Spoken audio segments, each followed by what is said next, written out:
Okay, welcome everybody to Wall Street Smart Money Live Chat. We are back with super investor Sean Black. Sean, I think there might be a speaker. We have to turn down a speaker there. The sound, we may be getting feedback. Yeah. The only one we went live, Jack. Just came out of Can you hear me now? Any difference? Yeah. Okay, now there's no feedback. Okay, perfect. Okay.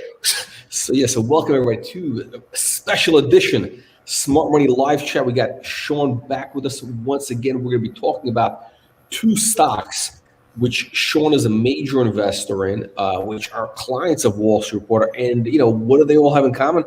They all have 10X to 100X upside. We've already seen big moves in one of them. Actually, both of them are getting some action, but Skylight is kind of, you know, leading the pack right now. It's already up. What is that? I think we introduced it at 60 cents. It hit about $2 Canadian. We're in the $1.40 range. But I think, Sean, we were talking before, and you're saying that you believe that Skylight has that $7 to $10 upside still remaining. I honestly, Jack, I think a lot of people would be disappointed if it was only over $7. You know, I think it'd be, including Pratt. I think he's a CEO that would be, I think, probably feels he underachieved at 7. So that's a starting point. I mean, I think he's just getting started. No, definitely. No, the Skylight story. I mean, we've had Pratt on a bunch of times, and he actually, the model is relatively. I think it's easy to understand for investors. And again, we're going to be talking about the Skylight because I want you to kind of explain in a lot of ways. And you got into Skylight, I think, was it a year and a half, 2 years ago, somewhere between 8 and 15 cents. You got in, so you're up, roughly 20 plus X at the peak. And in a lot of ways, Tetra is following that same exact path. I mean, we're seeing the same movie. It's basically, this is number 2, Skylight number 2 or so here. So, and maybe what I'd like to do is have you explain, because you have a gift of explaining a complex story in plain English. So if you can kind of explain the Skylight story, what got you interested, what do you see the upside? And then I want to bring you back to Tetra. We're going to be talking about the latest news, where you're going to break down the Malta announcement in plain English. So, Sean, how did you? What first brought Skylight to your attention? All right. Well, it was my broker at the time had a personal connection out to Pratt. So I was lucky enough to get invited to a dinner with Brad and his partner Cash, both great people. In that time, learned a little bit about what they were doing, and to be honest, at the time, it probably didn't matter to me as much what they were doing. It mattered to me more about the people. So for me, it was a face-to-face meeting. Typically, I'm pretty directly connected in most of the investments I make to the CEO or to somebody within the company to understand a pulse and who can you bet on? Bet on the right horse.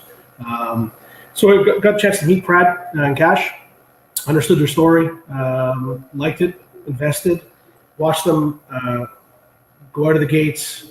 And I would say honestly, they stumbled a couple of times. They didn't get the reception they wanted. I think on the markets. The beauty of it is though, he didn't stick to it and fail. Pride kept trying different things, and he pivoted. And when he pivoted, and he came to me, I'm going to say last August, September, when he was pivoting the company, and it was, the stock price was, like I said, 7, 8 cents, and he was doing that, what am I doing wrong kind of conversation, the WTF moment. He gave me the vision of what was to come. And, for him, and he was passionate about it. It was actually him going more back to his roots on the clinical side, understanding, the future. And immediately it resonated with me because, my background on the restaurant side and understanding the M&A side, and even some time at MTY, and in Canada, there's another company up here called Recipe. They're consolidators in the restaurant space. It's something I really understand. Pride came to me with a consolidation model. And he basically said, listen, I'm going to go out and find these businesses, find these clinics with, maybe they're, they need some love, need some experience, some mom and pop operations more so. he goes, I'm going to bring in, a team and some skills, and we're going to leverage our infrastructure. I'm going to buy them out for 3 to 6 times EBITDA. And then I'm going to roll them into the public vehicle, grow them, and, I'm trying to trade them for at some point, 10 to 15 times EBITDA. Classic arbitrage model. Exactly. You know what I mean? Like that was initially what made me go like, holy crap. Like, when he was doing that's a model I absolutely get. I called him and twisted his arm when it was time to do the raise at 15 cents and said, Brad, I'll be real disappointed here if you don't cut some of this block of cheese off and let me have a piece. So he did. And, that was last September, I believe. It was around at about 15 cents. And then Brad went to work. And the biggest piece that, attracted me to it is that a lot of people miss is his key backer is Meritacap out of the US. And, they are a real smart early stage investor. They get in, if you're looking for smart money, you go, the guys in the space will go talk to Meritacap. They've been really strategic, I think really supportive of Brad. So they helped Brad at the time, I think, with, some of the financing, some of the restructuring, and let him get his feet on the ground. And then as he started to take off, one of the first things I think that was a tipping point for everybody when they seen Meritacap convert their debt into shares and the stock in the company. So it automatically wiped out all the debt on the company. And then I think for any shareholder that was paying attention, like if your largest shareholder wipes out debt and takes equity, probably, a pretty good, sign that something's going right internally, because, there's no way they do that. They'll always keep the leverage over you. They were collecting interest on their money. They could have sat there and done that forever, but they didn't. Yeah. And they obviously believed in the team and the story. So that was really, I think, the inflection point was probably September. And that's when that was the buy signal. Was that the double down signal for you when they converted? Yeah, it's exactly what they did. They literally doubled down on Skylight, and his plan started to work. And then next thing you know, he started announcing some M&A. He started getting real smart about how he structured the deals. I think he learned from one of his early M&A deals, issuing all paper. The early seller just takes it, doesn't care what the share price is. They just want their cash out. So they pound the stock down until their shares are all gone. And so Brad got real smart. He went, started raising cheaper capital. Didn't provide the opportunity to anybody he's acquiring just to liquidate their paper and hurt the existing shareholders. So he got real smart on M&A. His major shareholder doubled down, and he put the money to work. And one of the best things he's done so far, he's demonstrated, whenever shareholders give him money, he returns multiple X in value. And when I say that, it's he did a raise at 15 cents. Then he went out and did a raise at 46, 47 cents. Then he went out and did a raise at $1. And if you look today, say the share price is $1.40, $1.50, it went to $1.90, incredibly undervalued for where he's going. Every time somebody's received 150% return on their money, and the capex the market cap of the companies went up exponentially. So for every dollar he takes in, he probably brings in 3 to 5 times in market cap at minimum. So he's the kind of guy, when he goes to get money, people line up to give him money. He's always oversubscribed. More of that going forward. I think he's going to have a stampede of people that are coming in when he joins the NASDAQ very shortly. So this is the big. This is, I think, Sean. So this is the big catalyst that's upcoming is the NASDAQ uplisting, which is essentially imminent. I mean, any day it could happen. Yeah, I think we're a week to 2 weeks away. I watched his piece from a couple days ago, and I think he is one thing Brad is known for is under promising and over delivering. I think it's one of his best qualities as a CEO, and he cares so much. Yes, every CEO goes on and says, "Oh no, I don't watch the stock price. I don't do whatever." Yes, he does, and he's very aware. He's one of the most in tune CEOs I've ever seen with the market. You can't knock him for that for sure. Yeah, so I want to talk about a few things which I think is you mentioned a couple of things which are like really key here. Early on you said okay, so the first thing you look at is it's not the business plan, not the business model. It's at the end of the day, it's all about people, because the right CEO, he could have a terrible business model. He could start off with something which is a total piece of crap, and then he could, within a few months, they could pivot. Look, case in point, I bring this up multiple times, is these guys at Airbnb. I think they start off with a business that was selling cereal or something. They were going to do selling something crazy, something which didn't make any sense. And then they were running out of money, so they figured, okay, we got to make some money. We're going to create an app to rent out our room for people coming in for like a trade show in San Francisco. All of a sudden, they pivoted, and now it's a multi-billion-dollar. So exactly that. That was cases like this. And how many stories have you seen where the company had an amazing business model, the strat was amazing, but then the CEO was the guy, he was stubborn, arrogant, and and they just evaporated within 6 months. Absolutely. Those are out there. There's a graveyard of businesses out there from CEOs that just don't get it. They'll never get it. You can change the tire in the car, but the car, the engine's broken, the driver sucks. It's not going to win the race. Brad did pivot. He's created a business that today, I believe he'll turn into a multi-billion-dollar business very shortly. He started it from nothing. You also got to look at Brad. He's got, I'm going to say 98% of his net worth in this company. So he's got a real motivation. He's got a business partner that's there. Early on, when business wasn't going as well and they weren't performing as well, both Brad and Cash deferred salary. I think they took a 30-40% haircut on their pay to reduce the burn and not go back out to shareholders when the share price was down as low. He didn't take on predatory capital. He did real smart things as a business operator that, from my end, you get a lot of respect for when you see him do what's needed to be done to get across the bridge.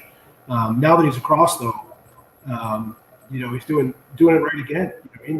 And the fact that he has executed and his business is moving forward, and if anybody listens to what he's doing and what he's moving into, his business model, like what other business today could say, I'm doing, let's say hypothetically, roughly, I believe they're doing about, say, $50 million run rate on business.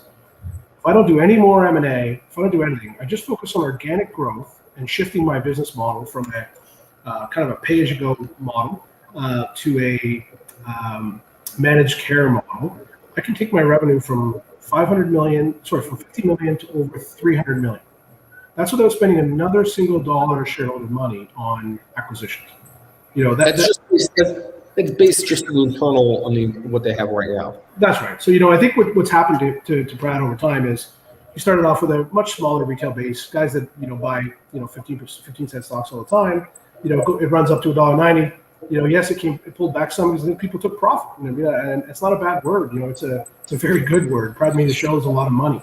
And then, he cleaned out that shareholder base. I think the floats turned over. And now that the floats turned over, a lot of guys that are buying in at the $1, $1.50, $2 range, they want to see the 5 or the 10X, just like the original guys did.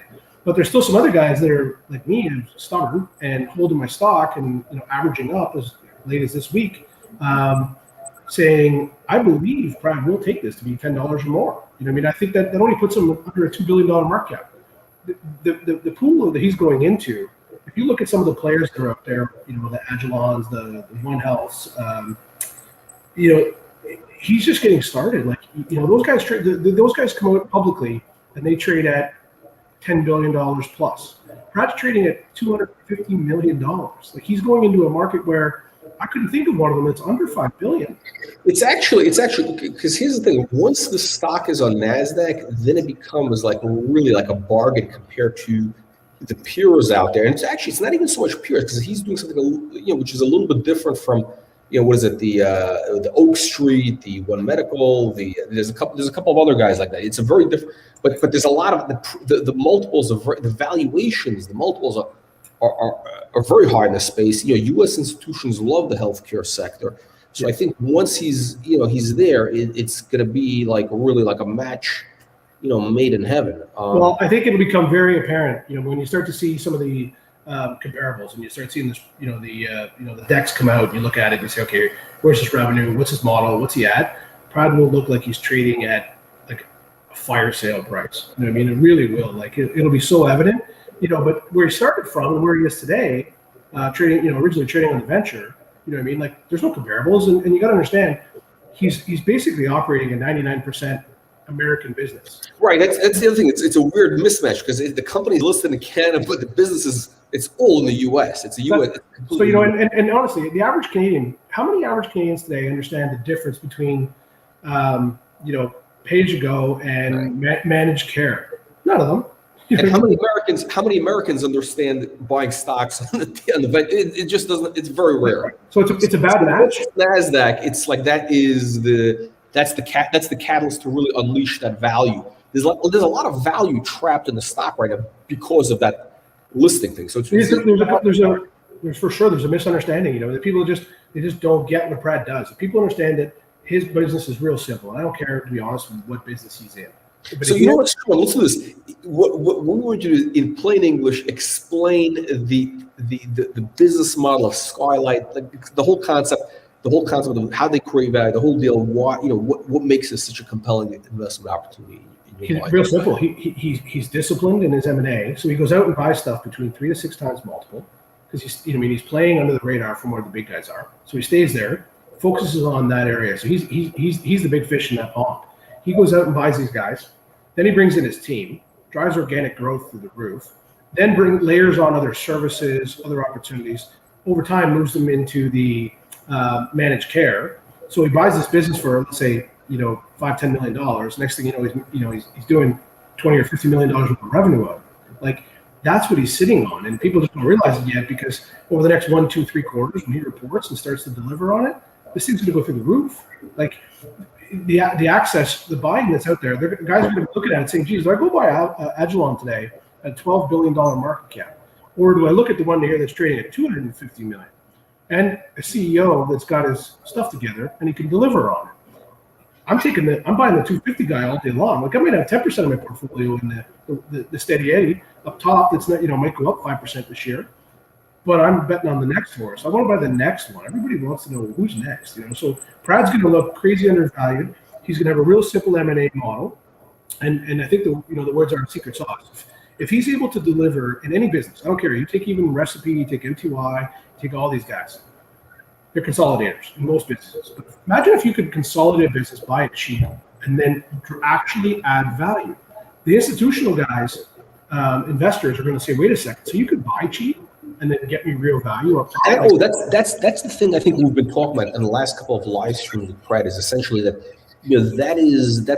that's where the story is really going is how he's able to add that value because in theory anybody can do a roll up. Where these guys kind of fizzle out is they can't add value, so it's just and he's able to essentially increase those revenues organically. The moment he proves though that he can, and he's a market where the people that actually understand his model can access it. This is going to go through the roof. If you look at Oak Street Health, when they started, I think they came out at around 2016, and if you look at where they are today, I think they're a value that's $14-15 billion. Pratt has a larger patient base than they do today. The only thing he doesn't have is access to the same capital market, and he doesn't have all of his customer base yet over on a managed care. So you're telling me what's the difference? What's stopping Pratt from getting to the same point of Oak Street Health? What's the 2 main obstacles in front of him? Getting to a major exchange where somebody's going to understand his model, and then moving people over from the pay-as-you-go versus managed care. Those 2 things are imminent. Like I think he's going to have both of those things. I think in the next 2 weeks he'll be, 2-3 weeks maybe he'll be trading on the Nasdaq. I think he'll get that, and then I think he'll start moving over. Say Q3, Q4, he'll move a significant portion of his base over. He'll be making some acquisitions that'll also adapt quickly to the managed care. So by the end of the year, he could be sitting here and eliminated those 2, in my opinion, things that are causing the valuation gap today. So he's literally 3 to 6 months away from removing those 2. So do you buy the guy that's at 250 million, or do you buy the one that's trading at 14 billion? You know what I mean? Like, and that's to say, like if he does no further M&A, and if I know Pratt at all, I believe the dam is building up huge. I believe as soon as he gets on the Nasdaq, he's going to pound for the next 30, 60, 90 days. He's going to deliver great financial results, showing huge quarter-over-quarter growth. He's going to announce a slew of deals, and that are already closed. He won't be sitting back. Like, he doesn't sit back ever. So I think people will just be like, whoa. So can you imagine now all of a sudden when the major institutional investors get to see what he's doing, they're going to be like, holy crap, like, why wouldn't I do it? And if you look at, that's just his being a great business, sound business. But if you look at recent ones that have uplisted, you look at Mind Medicine, you look at GrowGen. GrowGen came out at, I'm going to say $2.65 or something like that, $2.60, $2.80. And that's backed by the same private equity guys that are backing. The largest shareholder of Skylight is one of the largest shareholders of GrowGen, and so Prad's obviously using the same playbook. But they came out about let's say under $3. They went to over $60. You know what I mean? And so it's 20x. It was a 20x for them. That's right, and that's what I mean. Like, and that was relatively quickly. And then if you look at Mind Medicine, once they announced they got the approval, that thing went up. I'm going to say 80% in a number of days. You know what I mean? And because now there's access to it. I mean, you removed the what if factor, because institutions, first of all, a lot of them can't invest if it's under $1.50 a share. They can't invest if it's on a minor exchange. Most of them want to see the stock $5 or more, and on a major exchange. As soon as they do, game over. And especially if Prad can, demonstrate a model of growth and forward, and he's done it already. And what is coming is going to be incredible. And I think one of the other things that people don't get yet is if they look at who he surrounded himself with. Prad isn't rowing the boat by himself. He's not naive enough to think that it's all about him. Like, he's put a management team and a board together that I'm sure a couple times Prad's probably had to pinch himself. You know what I mean? I think one of the gentlemen he brought on, Patrick McNamee, is, I was shocked when I saw the press release. I was like, how did that happen? Like, how did you land that guy? Like, that's incredible. Like, he took one of his companies from $3 billion in revenue to $120 billion a year in revenue. Like, that's impressive. Then he goes in. That's his director. No, he's the chairman of the board. The chairman, excuse me. The chairman of the board. That was one of his turnaround stories. Okay. So the chairman of Skylight took his last company from $3 billion to $100 billion plus. Yes. Yeah.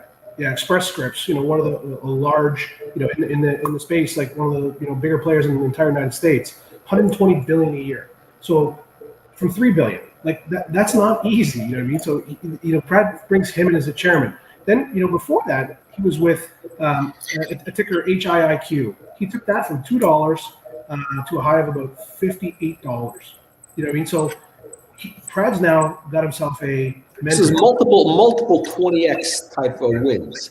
That's right. And so he's got himself a mentor today that I was like, oh my God, how much stock or what did you have to pay that guy to get him to come do this? And Prad's like, no, actually, he goes, Patrick's here. He's leaning in. I think a funny story. I think Prad and I chatted a couple days after Patrick was there, and Prad's like, "Yeah, I got homework." And I'm like, "What do you mean?" And he goes, "This guy's leaning in, like he's serious." He goes, "Day 2, he sent me home with homework," and he goes, "The founder and the CEO is getting homework." So that's what a good chairman does. Is basically to really make he's there to craft the whip to make sure the CEO gets. Works. It's like we have another company. We have what's his name? We got Trip with Bruce Litton is he's the advisory chairman. Chairman advisory. Yeah. But still, it's the same type of thing. It creates a lot of value for the company, for the shareholders. At the end of the day, I mean, you want the CEO making you money. That's absolutely. And then if you look beside Patrick, you have another lady, Grace Mellis. She was one of the. I was going to say one of the with JP Morgan, and 9 years running their corporate investment team. You know what I mean? Like, she's a real smart lady. You know what I mean? She's actually for her to take a board seat is pretty impressive. She's already the chairman of the board of HireCar on the NASDAQ. Like, she's a chairman of another company, but she wanted to be part of Prad's in the future that she took a regular board seat. You know what I mean? Like, she didn't have to take a regular board seat. She could have said, no, I'm not. If he's not chairman, I'm not coming. You know what I mean? So she's got NASDAQ experience. She's there. She's leaning in heavily with the business day to day from everything I see and hear. He's surrounded himself with real people. It's an A-list. It's really this is like an A-list group. So he's got Oppenheimer as the banker, right? I think he's got Raymond James that might be coming in also. So it's basically this is like. this really is like this the whole thing reads like a NASDAQ, like a typical NASDAQ, like a success story. Here's the thing: I mean, I'm sure you've heard of companies, on the Canadian companies, they apply for NASDAQ, and then months go by and whatever, and like what's going on, and so I think people have maybe some investors have been jaded by that happening. So can you explain why do you see that the deal with Skylight is a done deal? It's not going to be one of these things which is going to be a year from now they're going to be saying the same story. I mean, No, this is going to be a NASDAQ in 30 days or so. I think he's first of all, the NASDAQ, I believe, is in the bag. I don't think I have zero doubt in my mind that'll happen in the next couple of weeks. I think then, if you look at his team, because it's great to, have a plan and have capital and stuff, but then can you execute? And when I see what he brings in a gentleman, Paul Koulis, the guy ran, one of the top companies in the United States, Providence Health. You know what I mean? Like they do about $26 billion a year. He puts a gentleman like that on the ground, on the team, working with the actual clinics, the business. So like when I talk about done deal, like I don't think for a second any of these types of individuals are hired or would ever join if they didn't believe like what Prad's doing. Like they're going through an employment boom in the United States. They're not, like Prad's not in a situation where he just paid them a ridiculous amount of money to come work for him. Like these are good people that have a track record of success that he's surrounded himself. And you want to see a good CEO, find the one that surrounds himself with incredible talent that are probably as smarter than him. And that's exactly what Prad has done. So I don't think as far as the model happening, he's going to demonstrate over the next 2-3 quarters that he's delivering. His board's in place. As you said, he's got great lead bankers. Guys that are going to, like Oppenheimer led GrowGen through every step of the process. And so Prad's taken that exact playbook and he's putting it to work. Like, why wouldn't you? If the guy who won the Super Bowl with it, take that playbook. It's exactly what Prad did. And I think he's going to like really surprise some people. Some of the guys that have sold at 50 cents or $1, they're going to faint. And I have some friends that, I was telling them at 10 cents, like, hey, this guy's turning his business around. Pay attention. He's going to win. I remember one of my buddies, Jason, he was driving in Florida. I told him at 10 cents, and he's like, well, I don't know. It's medical. It's this. He's thinking, I don't know. I got enough. It sounds kind of boring. And I'll be like, yeah, you know what? You're right. Prad is boring. All he does is execute.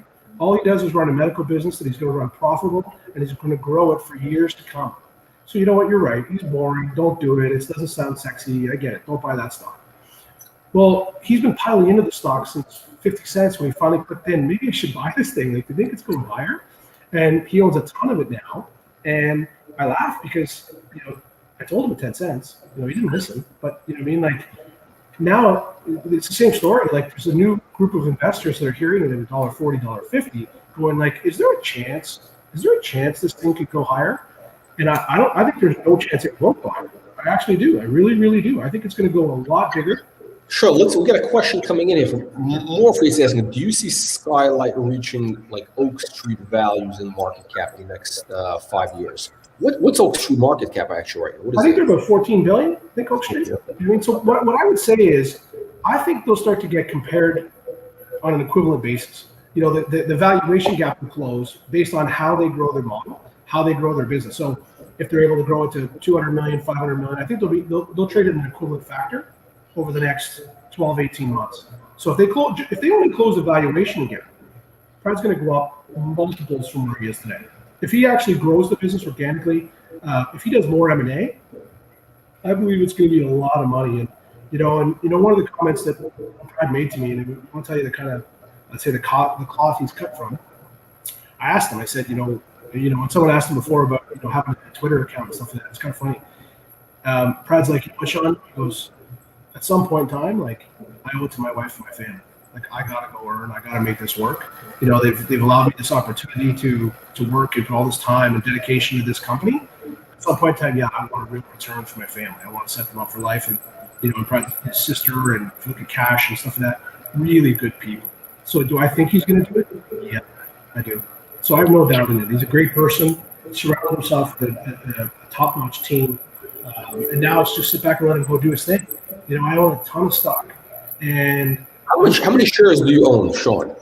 Like I say, I probably own more than 1% of the float, I would say. Okay. So you know what I mean? Like north of 1 million shares. a lot more, yeah. A lot more. Okay. Yeah. So you take significant positions in these companies. I mean, you're not just like a day trader. You're not here to make 5 cents, move on to the next deal. I mean, don't get me wrong. I'm sure I flipped a few when they ran beyond what I thought they were valued at, or could make sense of, for sure. But do I day trade? No. What's interesting, Sean? What's interesting is, see, you got into the stock originally, between 8 and 15 cents. You see it run to almost $2, so which is almost a 20x, and you're not satisfied. You wouldn't sell at that point. I mean, you like what is your target on this? What's your target on the stock? Like $10 minimum. I won't sell a single share until it's over $10. $10. Yeah, no, Prad's not getting rid of me until he's over that. You know what I mean? So I think as a NASDAQ stock, it would be easily a $10 stock. I mean, even based on the market, based on what they have now, it could be, $5-7 on NASDAQ. I think 12, 18 months it's there. That's my realistic timeline. If it takes longer, it takes longer. As long as Prad's in the chair and he is the CEO or has a major place in the business, and I get the opportunity, which I do, to look him in the eye and ask him, are you delivering? Are you happy with the business? Do you see room for growth? If he still checks all those boxes and he's still there, I'm not selling. I'm a very sticky shareholder with this guy. I believe, going on the NASDAQ, I believe it will be one of the top performing stocks in 2021. And the story, this thing has, it's got all the elements. I mean, everything. It's sort of like central casting. The whole thing is, you got the chairman, the people, the model, everything, the CEO, the health the sector. This is like everything that the market wants is all wrapped up in this one stock that nobody in the U.S. has heard of, pretty much. I mean, very few people in the U.S. know about the stock. I mean, exactly, and they're the ones that are going to get it. They're the ones that actually get the model. They understand that they have a medical bill or their employer pays and their stuff. Like, Canadians have no clue what Prad's working on. Like, honestly, I was like, how does that work? What's that? Like, I had to do a lot of digging, a lot of learning. But once I did, I was like, Prad, if you execute on this, like, this is going to be a material win. Like, this is going to be huge. So I kept adding more, and every single one of the rounds of finance, I was involved. I kept buying in the float every chance I got, and I can honestly say this. I think, like, Jack, that was the first time I ever watched Wall Street Reporter was when Prad came and joined it. I was like, who, what? You know what I mean? Like, what are you doing? And it was great. He opened a ton of eyes to his stock. You know what I mean? I think a lot of people believed in Prad. The funny part is, like, he's just getting started. Like, if people just give him a chance, they're going to realize that they found a stock on Wall Street Reporter that was trading at 50, 60, 70 cents. Could easily be a $10 to $20 stock. You know what I mean? But you have to be patient, though. You have to take the Warren Buffett mentality. It's not an overnight, like, oh my God. It's a real business. He's executing. Give the guy a chance. And the moment he lets you down, that's your stock. In the meantime, load the friggin' boat. For me, is my own mentality, because every time he's over delivered, under promised every time. You know what I mean? So I think it's a great story. I honestly believe, like, he's one of the most bankable CEOs I've ever met, because if he won't lie to you. You know what I mean? I'm not saying you'll never ever go wrong with the business, but he won't lie to you, and he's going to bust his butt to make it happen for him, his family, his shareholders. So basically the next big catalyst that you see here, which can move the stock, essentially, is the NASDAQ. Yeah. Okay. So that's the one. And, I should also add here is that, for some companies, they say, oh, the NASDAQ thing doesn't really make a difference for them, because, look, just because they're NASDAQ doesn't mean the stock is going to go through the roof. There's a couple thousand stocks on NASDAQ, and most of them are zombie stocks, or we only know of, the big ones. But however, there are some companies where that is the market that's where it really will make a material difference, because, a healthcare stock with the whole story, that is where that the buyers are there. So it was. That's one. One catalyst is the NASDAQ. Yeah. Second catalyst is going to be his earnings, which are going to come up. I think his Q1 and Q2 are going to, people are going to be very happy with what they see. Okay. I have no doubt in my mind he'll deliver. When is that coming out? I think in May he's going to report, I would assume, Q1. Q2. Q1. And then I think it'd probably be August for Q2 is what I would anticipate. But I think he's going to show. And is that going to show the new business model at work? It will. It will. Okay. It'll start to be integrated Q1, Q2. Like every quarter, I'll bet my left shoe that he'll deliver significant growth every single quarter in 21. You know what I mean? So I believe that. So I think so earnings are going to be one, because I think he's going to, people that are on the NASDAQ, what will validate him more than anything in anybody's eyes is his actual financials. He's going to get judged based on his actual numbers. And then I believe another catalyst is, I think he's going to have like I said, I think the dam's going to burst here shortly. And I think his M&A deals are going to be significant. They're going to be smart. He's going to stay disciplined. Like he's going to stay in his lane. And he'll get tons of smart money showing up. He'll be able to take that capital, go deploy it, and raise his revenue multiple X again. And then I think the one X factor that people aren't realizing is Patrick McNamee is a very well-known entity in the United States.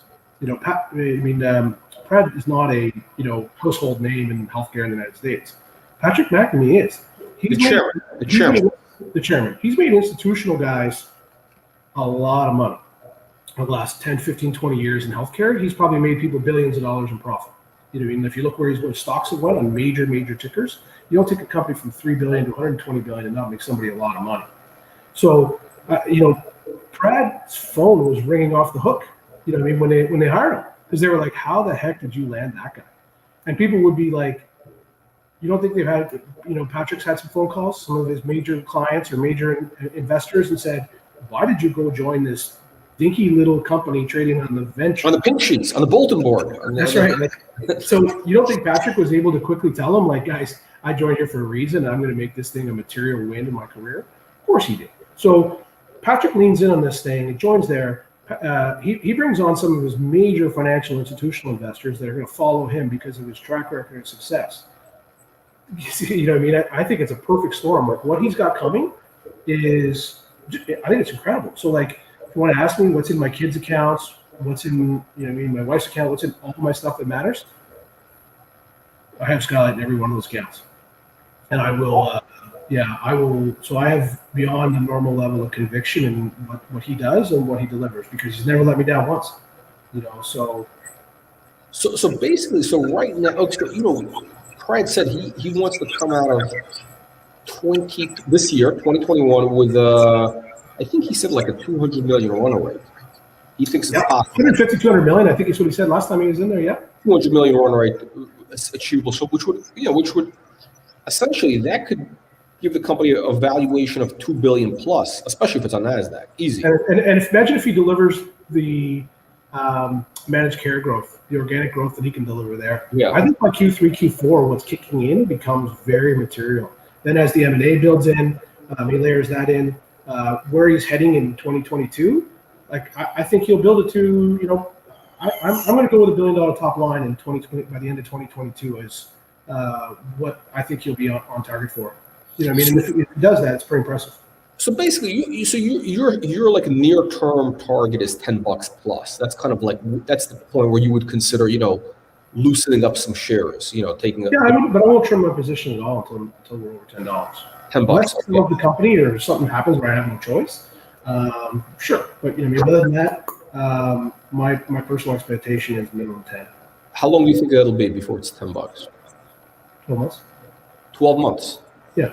Okay. Yeah, that makes sense. Okay. If you think about it, For a lot of investors, Sean, you realize that for a lot of investors, 12 months. I mean, they're looking. Their timeline is, a lot of people on our audience. I mean, if it's like 4:00 this afternoon, that's considered long-term investing.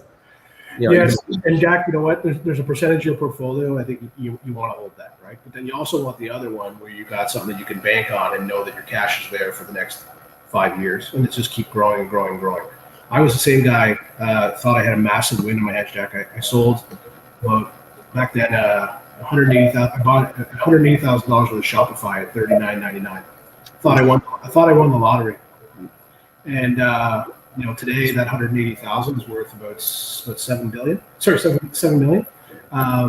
So you can do the math, right? I left about 6.8 million on the table on one day where I thought I literally won the lottery, and so Pratt is one of them in my portfolio. I'm not selling. If anything, I'll add more. Well, Skylight is basically the next Shopify. Is that the headline here? It's one of them in healthcare. It's bankable, it's proven, and until he doesn't prove it, or until his numbers don't equal it, I'm just not selling. I should have held Shopify, and I didn't. I'm not selling Skylight, and I plan on adding a lot more Skylight, to be honest. In the next couple of weeks, I would anticipate adding a material amount more shares. I got one last question. I'm going to wrap up on Skylight. I want to talk about TBP because I think a lot of people want to know about that. They're asking. So what I think it was an issue. Some people were concerned that to get on NASDAQ, he's going to have to do a reverse split, maybe a 2-for-1 or something to get the stock over $4. And people were concerned. Oh my God, if he does it, do you think that's a big deal? I mean, let's say he does it, tomorrow. No, two things. I could care less. Your earnings per share don't change. It's just your dollar amount doesn't change in your bank account. It'll just show a different price. But if I'm a shareholder, I'm begging him to do a reverse split, because the guys that are going to buy the $5-10 stock are going to hold. They're not there to penny flip it. And when the shares become scarce because institutional guys buy it and they have like a 2 to 5 year horizon on their buy, I think that's the dream scenario, because then you want shares to be scarce. You want them to be hard to find. So when people want them, they got to pay for them. So if you understand that the guys can't access it until it's over 5, until it's on the NASDAQ, but that's what it takes to get it there, you get it there, because it's a material business. Like I said, he can still trade here on the venture and go to $2, $3, $4, $5 maybe on his own, but he will never get the institutional base that he needs. And one thing, once he starts trading, you don't think everybody's going to be looking at the Bloomberg report at the end of every month and seeing what's the percentage of institutional base, because institutions buy when you've got a high percentage of base in there, because on one bad report, you don't have to worry about the stock going to zero, because all retail bails. So he's going to become a much more stable stock. He's going to have much more long-term vision investors. And on the NASDAQ, I think it's a dream case scenario. I'm like, this is a stock that I honestly, it's the closest thing I have to a GIC in my account. I really believe it. I said to someone this morning, it's the GIC that pays 50% a year, minimum. So where do you get that? The banks are offering you less than 1%. So that's what I would. That's how I chalk up Brad and Skylight. It's that safe. Okay, so on the next episode, Mike is asking, any other WSR stocks? So is there anything else besides TBP? No, I think TBP is pretty much it. TBP. Yeah, this one and Tetra are the ones you deal with, Jack. That I have and I came on here only, when the guys reached out and asked us, because I care about both the CEOs, I care about the company, what they're trying to achieve, the people behind it. I don't get paid to do this. It's not my full-time job by any means. But it is something that it's important to me, and that's why I offered to do it. So, I'm not getting paid to do this. I just want, to bring attention to good people that are trying to do the right thing. And if that ends up being, you make money with it, great. But no, there's no other ones I follow. Just these are my biggest horses that I would bet on that are going to return exponentially in the next 12 to 24 months. Exponential. This is what everybody's interested in, the exponential asymmetric type returns. Okay, so TBP, I guess this is the big focus. We got a lot of people all of a sudden, since the last time you were on, the stock has gotten real massive number of eyeballs on it. So TBP in a lot of ways, would you say is it kind of following the same? It's not the same playbook. It's a completely different industry, everything else. But it's almost, you got into this. It was almost like TBP today is very similar to Skylight. When the Skylight was 20 or 30 cents. It's actually kind of ironic. You're right. Like, it's so funny if you look back and you draw the comparison to last September when Pratt was trading at 10, 15 cents. Nobody cared about those stocks then, yeah. No, it was irrelevant. It had no credibility. At the time, it just didn't. You had to really dig deep. Like, you had to peel back the onion to find out there's something real there. And Tetra, where it's at today, people are just waking up. Recently, you've been able to shine some light on it, and people start to realize it. They start reading the press releases. They start to go, oh my God, like, this thing's for real, and he's doing something that's going to change people's lives. Like, I believe the CEO is becoming much more sticky. The story is becoming much more sticky. People are believing in him. That's why the stock's moving. People are going, oh, wait a second, this company's real. And yes, it for years it's been manipulated by some predatory bankers and some stuff like that. But I think that's been being cleaned up. I think they're, if you look at what Brad did, the board, the team, the direction, and it also, there's a long time, like it takes a long time and a lot of money to go through the drug development process. And where Guy is at, and where Tetra Bio-Pharma is, like, they're right at the inflection point. Like he's like, if you look at he's already had news, he's had tons of news. I think he's going to be like in the next week or two, and up till the end of May. I think he's had so much critical news coming that people are going to fall off their chair when they see it. I'm surprised he hasn't been acquired already for a significant multiple. But the more he delivers, every time he delivers an approval, every time he delivers the next phase result, he adds so much value to the company. I would prefer people stay away and don't buy him at this point. Let him get some real more value creation opportunities done, and then get a real payday. Like his direct competitor sold for $7.2 billion US, and the Tetra's probably trading at 50-60 million US. And 7.2 billion, which is GW versus, what is it, 70 million US. That's right. Yep. EVP right now, yeah. But their market, the addressable market that GW is at, in my opinion, is much smaller than what Tetra's at. You're going after pain. Like pain is one of the most common things in the world, that everybody experiences. Then you look at, what it can treat, what it can help with cancer, and, some of the other, like really, really, I was gonna say diseases out there today that require opioids. And I'm not a fan, if I can avoid an Advil, or if I can avoid that, I do it. If I can avoid, taking morphine or taking fentanyl, I'm going to do it. Like I'm going to take any natural product I can. He's right there in a head trial. That's the first ever that I've heard of in the world to prove that what he has can deliver faster onset of pain relief, safer pain relief. So pain's one category. Then you look on the other side. He has, which that's the real near term. I think we're going to hear those results in May, and by that point it's game over. Anybody that waits. Like I understand people waiting and saying, I'd rather see the test results, the trial results until I buy. But by the time it comes out, the stock is already trading 10 times higher. Absolutely, like that's okay. I'm okay with some people who want to wait and say I want the execution risk or the trial risk out. Sure, but I'm not one of those guys. Because I get this, connected to CEO. I get the following as long as I have. I realize their chances of success and what they're doing. I buy it. And the other side of this. You've got Guy moving forward on a drug to potentially be a therapeutic and a antiviral COVID-19 into cells. If he's successful with that, I believe it could be one of the most valuable drugs in the world.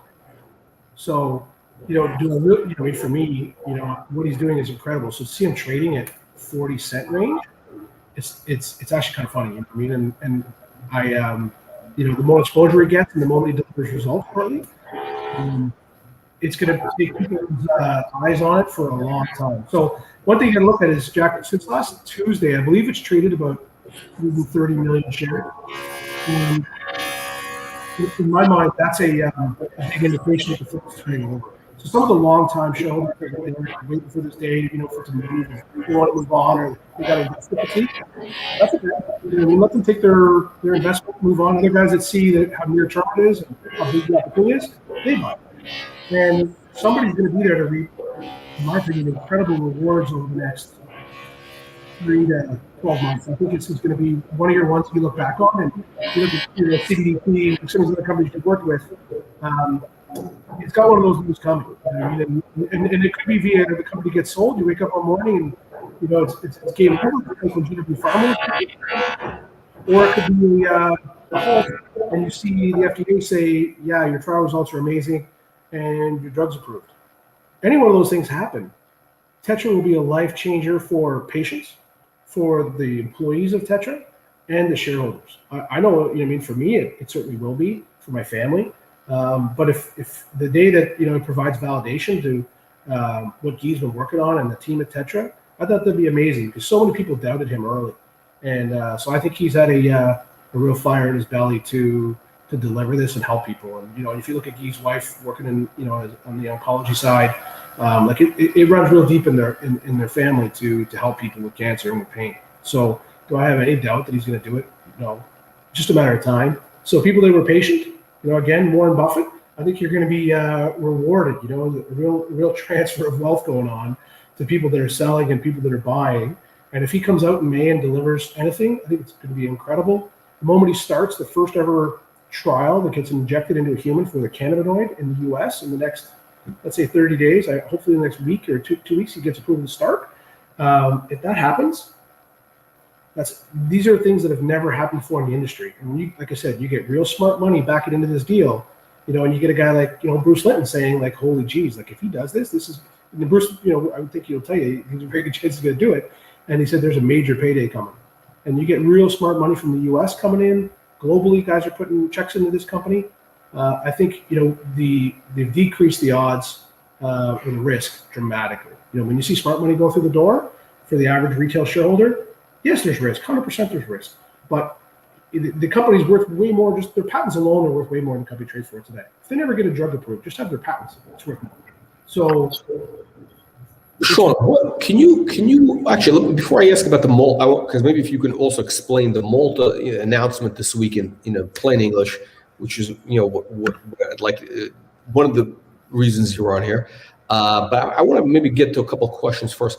So we got a question: what would positive data from the Reborn trial look like for the stock price? What do you think is going to happen to the stock? I think the entire cannabis space is paying attention.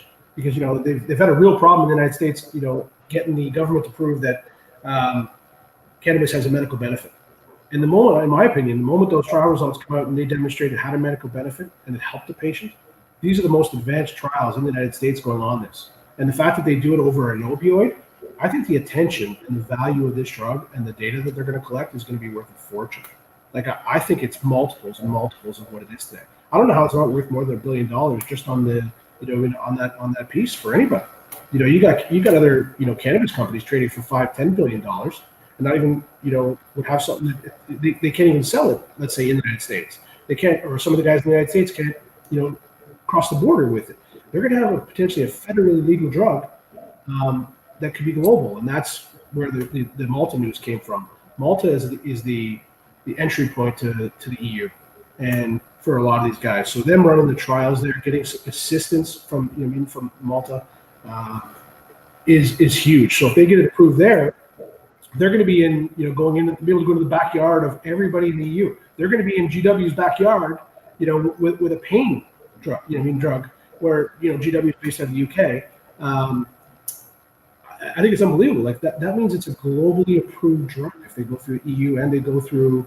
So the addressable markets that are out there, it's going to be, really impressive. So that's, I was super happy to see that. I never expected Guy to go forward the EU that fast. But the fact that he did and is impressive, actually. So I like it. I'm ecstatic. Yeah. No. So the EU is a positive. So there's other news. So bottom line is right now you think that just based on what they have right now, the stock should be basically, if you said $1 billion plus, that's 12x what they're at right now. So you're talking about $4 plus. Just I think it's $3 stock today. Personally, I'm shocked it's not. This was a $1.75, $1.70 stock previously, and they didn't have any of this, Jack. None of it. Like the fact they didn't have the COVID drug moving forward. They didn't have potential on sepsis. They didn't have a head-to-head trial going against morphine. Like I think some of the big pharma guys are paying attention. I know some of the cannabis guys are paying attention because the data is going to be worth gold. And big pharma, imagine you're somebody that produces morphine, and somebody comes out and says they defeated you in a head-to-head trial. How many patients around the United States are going to be able to immediately say, I want to try that? And the way I understand the United States under the Right to Try program, he would be pretty fast to have to supply that product. Once you have a phase 2, patients in the United States can demand a right to try. So he could be in market. People think, it's going to be years till it gets there. Nope. You know what I mean? Like the drug's are already in the United States. The trials are good. He can move really fast into supplying it to patients. Because I know if I'm a patient and there's a drug out there that's been done with human trials and it demonstrates safer, faster relief. Like when you're talking a difference of somebody that's in what they call acute, pain from cancer. Would you imagine it's your own family member and they're sitting there and you tell them, well, I got one option for you here that might take 45 minutes to an hour to relieve that pain that you're in. Or would you like a natural one right here that you can inhale through like a puffer, and you could have pain relief in a matter of seconds to 5, 6, 7 minutes. Which one do you think your family members would choose?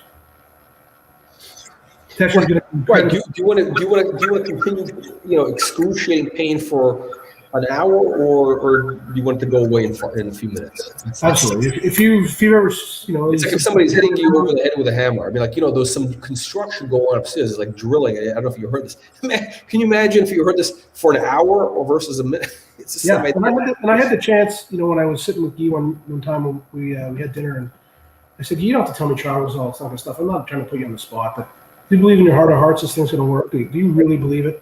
And he's like, Sean, I wouldn't be sitting here spending millions of dollars of shareholder money if I didn't believe it. So, if I'm the one sitting there and it's my kid, or it's your wife, or it's your parents, or you're my mom, and all of a sudden she tells me she's in a lot of pain, I'll do whatever I can to friggin' help her, relieve that pain. If I could take that pain on for them, I would. But in this situation, I could help fund and I could help support. I could help a company that could do it, not destroy their liver, and like some things do, not make them drowsy and in pain, and I can get it to them in a matter of minutes or seconds. I'm all over it. So I think the game is changing, and people are going to realize real quickly that the inhalation product and the technology that Tetra has developed is going to put a real dampening on oral. And I believe the oral medications out there, just like GW, there's a reason why you get a company like Raymond James coming out saying, wow, what Tetra's done is an existential threat to GW and their entire franchise, which is Epidiolex. So if Guy wanted, shortly, he could partner up with another pharma company. He could partner up with a major LP, and he could go after the patent protection that GW has. Now, if I'm a Jazz shareholder or I'm a Jazz guys, I'd be like, okay, we're paying $7.2 billion for this one, and there's a little pimple on the elephant's butt out there that could come along and demonstrate better results. That's a problem. You know what I mean? Like, I actually believe they just never get it across the finish line. I think they always thought they'd run out of money, and that's not the problem. Tetra's not in that situation, and now they're real close. So I believe they are a threat to anybody with oral. I believe they're going to, imagine if you're one of the major LPs out there today, you're trying to enter the U.S. They all have a major problem in Canada. The big guys, Canopies, the Freas, that kind of stuff. They're out there buying soda companies and other kind of things, water companies, trying to access any kind of sales in the United States. Well, you're a Tetra, you get this approved. You potentially have one of the biggest drugs in the United States, and you can immediately go into sales. What's that worth to a Canopy or a Free or a Tilray or any one of those guys? They'll be tripping over themselves to acquire something like that. And that's not even the pharma side. That's not even the ARGS drug. That ARGS drug is the one that literally is the potential unicorn. If they do what they do, that'll be one of the most in-demand drugs in the world. The sepsis. Yeah. Let's address like one of the big elephants in the room. From what I understand, a lot of investors who've been in the stock for a number of years, right? Yeah. They're paranoid that, oh my God, every time the stock starts running, the company does a raise, and there's dilution, and whatever. Do you think that's going to be an issue? Is that going to be something that could stop the stock from continuing the upward? No. I would say if they bring in smart money, don't do a bad deal. Don't do financings that are overly dilutive, too much of a discount, all those things. Like, those are the deals you don't want to do. If you're telling me you need gas, to get this thing across the finish line, or I think I mentioned before, like you want to drive a car across the country, then buy good gas. Don't overpay for the gas. Get really good gas, but get that thing there. Like, make sure you're like a Pratt. When you bring money in, you bring it in smart. You take it as far as you can. You spend it wisely, and get your shareholders a return. Show that you've advanced the trial. Show that you've advanced the drug. If you can demonstrate every time you bring in money, you're getting a return on the shareholders. The share price keeps going up because you're getting closer. I have no issues with that. Don't bring in smart money and hurt your shareholders. Yeah, I have no problem with that. So I would say no, I don't believe so. I believe they have smart money opportunities at the table. A couple of them, I've introduced them to Guy. If he wants to bring in smart money, it'll be there for him. I'm very confident in that. So, and I'm confident that he's going to have results that are going to really take the market by surprise, in my opinion, in the next 30, 60, 90 days. So, okay. It's not a 1X, Jack. This is, you brought attention. I think the first time I came on, it was around 17, 18 cents. I think that it went to, next time I came on, it was about 30 cents. Obviously today was more about Skylight, but but if I can't wait to come back on when he releases more big news and again, just removes down the elements of risk and drives the share price even higher. Because more people are going to start clicking in and going, wait a second, like this guy's for real. Like he's really going to, what if he does? Like the what if factor is going to kick in here shortly. And people are like going to start realizing he's really, really close and he could change people's lives around the world. Yeah, I think once kind of the perception changes of what there is a real chance of this happening, that's when the stock really explodes. It would be, it would be one of those ones that you look at and you're like a rocket took off, because you can't be. And it's done. It's done that. It has these biotech stock. This is what they do. They just go up 5x, 10x in a day. That's right, because you can't go from, you can't be a 40, 50-cent stock and have, a $50 million market cap company and have something that could challenge some of the biggest pharmas in the world. Like, if you deliver that, how are you not as, in the leagues of, at some point, the GW Pharmas, the, let's say the Canopies, that kind of stuff. Like, you could be playing in their league really, really quickly. And I think you're going to have Guy is going to be able to pick his date to the prom when that time comes, because he's going to have a lot of suitors that are going to come along and ask him to JV, to partner. As soon as those results come across, I believe institutions are going to line up. I believe potential suitors are going to line up. I think he's 30, 60, 90 days away from materially changing the value of this company. Smart decisions, good results over here, and good news over the next 30, 60, 90 days. I'll be really shocked if we're not over $1. At minimum to start, if the trial results are good. I thought $3, $4 before. I don't know what it's worth, Jack, at that point. I hope that we're coming back and you're like, holy geez, I brought these guys on at 17 cents and it was true, and now it's $5, $10 and it's going from there. Yeah, well, listen, we've had a bunch of stocks. I can't go through the whole list. How many stocks we've had that start off at 15 cents and 30 cents, nobody believed it, and then the company starts executing and they hit that inflection point, and all of a sudden, people jump all over themselves to get in at $4 or $5. Nobody wanted Skylight stock at 10 cents. Nobody. Jack, to tell you the story back then, like some days I don't even think it traded 100,000 shares some days at 10 cents. Nobody was buying Skylight stock. It was like, if you wanted to get out of the stock in a sizable position, you need to go for a real long nap, because nobody was buying it. There was no trading on the float. Nobody wanted. All of a sudden, stock went to $1.90, and it didn't just cure cancer, right? They just executed. They demonstrated they had the ability to execute and move it forward. Now that he's doing it, and the shareholder base is turning over, this thing's right at the next point. There's not as much cheap stock out there. Free is in this stock at $1 a share, roughly. It might be $1.05, overall, but they're into $1 a share. They probably put $20 million into the company at $1. So you got to think, what are the chances it goes back to $1.70? Where it was before, and it didn't have anything. If it lands half these things, even half of what it's working on, it's a multi-billion-dollar company. So I like the risk reward, especially where they're at now, how much they've de-risked it, how close they are, and obviously my conviction in the company. I could be wrong, but if I'm right, this will change. Like I said, it's going to change patients' lives. It's going to change the employees at Tetra, and it's going to change the perception of that company real quick. Sure. Last question. We're going to hear. So the bottom line. This is the big question. Will TBP need to raise more cash in the next 6 to 9 months to cover the burn rate? And is that going to be an issue? Absolutely, they would. Absolutely, they would. I don't see a scenario where they would not do that. Again, I think they're going to bring some smart money to the table. I think they're going to be able to move forward real quick. I have no issues with them putting more gas in the tank, because remember, the faster the money they have, then they can expedite the trials. They can do more pieces. They can get this drug quicker to market with, a bigger. But if things changed, is the company in a different situation now than it was the last time they did raises? Absolutely. I think they've learned. I think the burn is different. I think they're further in the trials as well, because it's one thing going out and asking for money when you have no evidence, no trials. It's a different thing when you're, like I said, it's no different than Brad. How expensive the capital was for Brad when he was down at 10, 15 cents. At 15 cents, he had to give me a full warrant on top of that, good for years, and get me to do it. Now today, Brad raised money at $1 with no warrant, and I think it was like a 4 or 5 or 6% discount. Everybody wanted Brad stock at $1. But at 15 cents, he had to beg people to give him the cash. You know what I mean? And had to give a full warrant. So as he gets closer, cost of capital will be a lot less for Tetra, for Guy. So yes, I do think they will. But if they do it smart and they put that money to work and get this thing across the finish line, so you're telling me like, oh, someone's going to go raise $5, $10, $20 million in this example, but it gets them a drug across the finish line that's worth $1 billion. Should you go raise the money? Yep.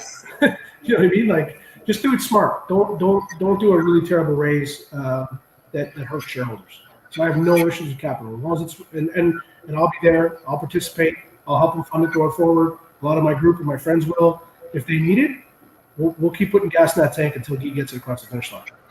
Okay, excellent. Sean, on that note, I want to thank you again for sharing your time with the audience, and hopefully we can get you back another time when maybe when Tetra is in that $1 range, and then you could give us the next update. All right. Thanks for your time, Jack. Thank you, and thank you everybody for joining us today. All right. Bye-bye.